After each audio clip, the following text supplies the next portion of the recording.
স্বৈরাচার সরকারকে পতন করে ভুল করেছি, আর দ্বিতীয়টু ভুল করেছি আমরা শহীদ না হয়ে। এখন আমরা মুঠোফোনে, ফেসবুকে, মেসেঞ্জারে নানাভাবে হুমকি পাচ্ছি, আমাদের বাসায় কাপড়ের কাপড় পৌঁছে দেওয়ার হুমকি দিচ্ছে।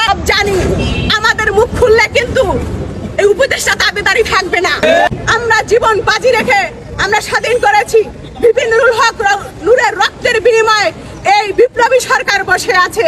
আজকে তিনি রক্তাক্ত।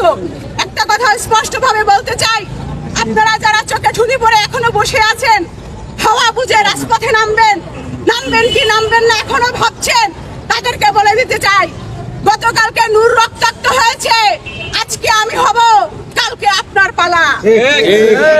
একদম তাই বলতে চাই, এখানে ভিনদেশি এজেন্ডা বাস্তবায়ন করার জন্য, পতিত সরকারকে পুনরায় আবার প্রতিষ্ঠা করার জন্য যারা চক্রান্ত ষড়যন্ত্র করে যাচ্ছেন, স্পষ্টভাবে বলতে চাই, আমাদের রক্তের যদি এক বিন্দু পরিমাণ শরীরে থাকে, সেই এক বিন্দু পরিমাণ রক্ত থাকা অবস্থায় আপনাদের এই স্বপ্ন আমরা পূরণ হতে দিব না। আমাদের সাথে 18 কোটি জনগণ আছে, আপামা জনতাকে নিয়ে প্রয়োজন বোধে আরেকটি জুলাই আমরা ঘটাবো। এবং আমরা আজকে যেটি দেখেছি, আপনারা দেখেছেন, বিপিন নুরুল হক নূরকে নাকটা ভেঙে দিয়েছে, মাথার মস্তিষ্কের রক্তক্ষরণ হচ্ছে, এবং তার যে শারীরিক কন্ডিশন, তার ডাক্তার ব্রিফ করেছে যে একমাত্র তার বয়স কম বলে সে রেসপন্স করেছে। তিনি যদি একটু বয়স্ক হতো তাহলে সে এই রেসপন্স করতেন না। তাহলে আপনাদের বুঝতে হবে তাকে হত্যার উদ্দেশ্যে এই হামলা করা হয়েছে। তার তীব্র নিন্দা এবং প্রতিবাদ জানাই। এবং আগামী 72 ঘন্টার মধ্যে যে বা যাহারা, সে যত বড়ই ক্ষমতাশীল ব্যক্তি হোক না কেন, যত বড়ই আমলা হোক না কেন, যত বড়ই প্রশাসনের ব্যক্তি লোক হোক না কেন, তাকে আগামী 72 ঘন্টার মধ্যে জনসম্মুখে উপস্থিত করতে হবে, জনতার মঞ্চে তার বিচার দাবি। আমরা আরেকটি কথা বলতে চাচ্ছি, এই নূর একা না, এই নূর সাহসের বাতিঘর।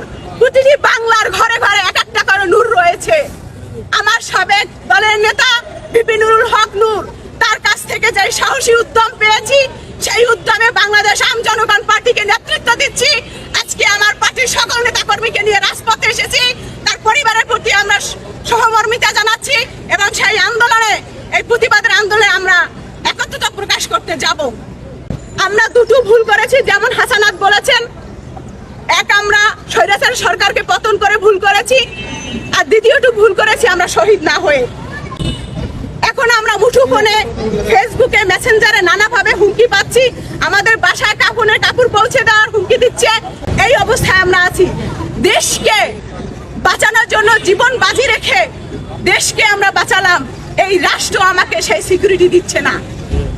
অতএব আজকে যারা রয়েছে প্রশাসনে, সেখানে সংস্কার প্রয়োজন, এবং এই সরকারকে আমরা অনুরোধ করব, এই নূরের রক্তের আমরা অবশ্যই বদলা নিতে চাই রাজপথ থেকে। আপনারা অতি সত্বর দ্রুত এর সঠিক তদন্ত করুন, এবং নাটক করার মতো নিন্দা জানানোর প্রয়োজন নেই। যেটা আপনাদের করা দরকার সেইটাই করেন। আমাদের মেধা, রক্ত, ঘাম, ত্যাগের উপরে আপনারা বসে আছেন, আপনারা আর একজনের দাবিদারি করবেন না।